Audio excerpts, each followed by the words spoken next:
मोरे बलमुआ हो हमारा के देवघर घुमा द। मोरे बलमुआ हो हमारा के देवघर घुमा द। देवघर घुमा द राजा देवघर घुमा द। मोरे बलमुआ हो हमारा के बाबा धाम घुमा द। मोरे बलमुआ हो हमारा के बाबा धाम घुमा द।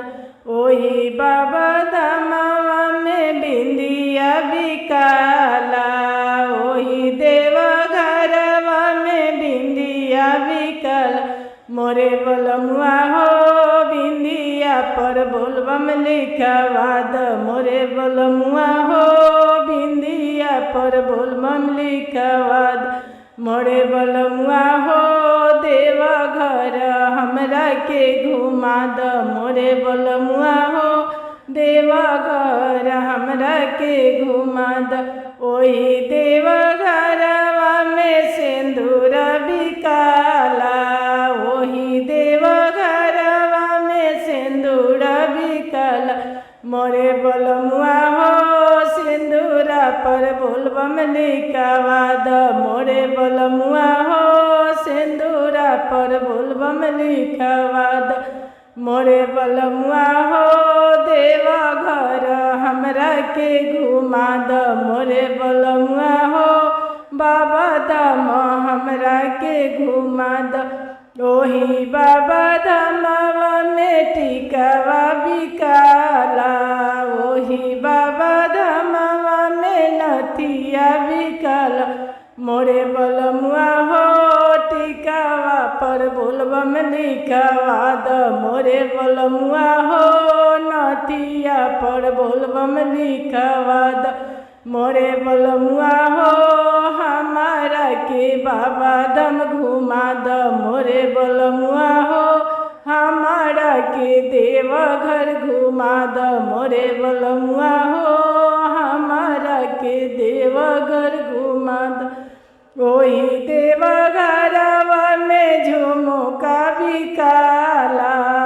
ओही देवघरवा में झुमका बिकाला। मोरे बलमुआ हो झुमका पर बोलबम लिखवा द। मोरे बलमुआ हो झुमका पर बोलबम लिखवा द।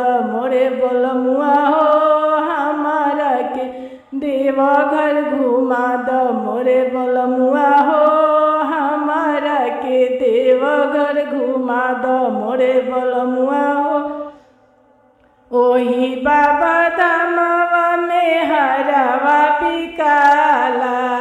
ओही बाबा धामवा में कंगना बिकाला। मोरे बलमुआ हो कंगना पर बोलबम लिखवा द। मोरे बलमुआ हो हरवा पर बोलबम लिखवा द। मोरे बलमुआ हो देवघर हमरा के घुमा द। मोरे बलमुआ हो हमारा के देवघर घुमा द। ओही देवघरवा में मेहंदी छपाला। ओही देवघरवा में मेहंदी छपाला। मोरे बलमुआ हो मेहंदी से बोलबम लिखवा द। मोरी बलमुआ हो मेहंदी से बोलबम लिखवा द। मोरे बलमुआ हो हमारा के बाबा धाम घुमा द। मोरे बलमुआ हो हमारा के बाबा धाम घुमा द।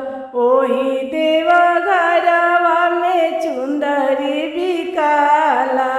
ओही देवघरवा में चुंदरी बिकाला। मोरे बलमुआ हो आचारा पर बोलबम लिखवा द। मोरे बलमुआ हो आचारा पर बोलबम लिखवा द। मोरे बलमुआ हो हमारा के देवघर घुमा द।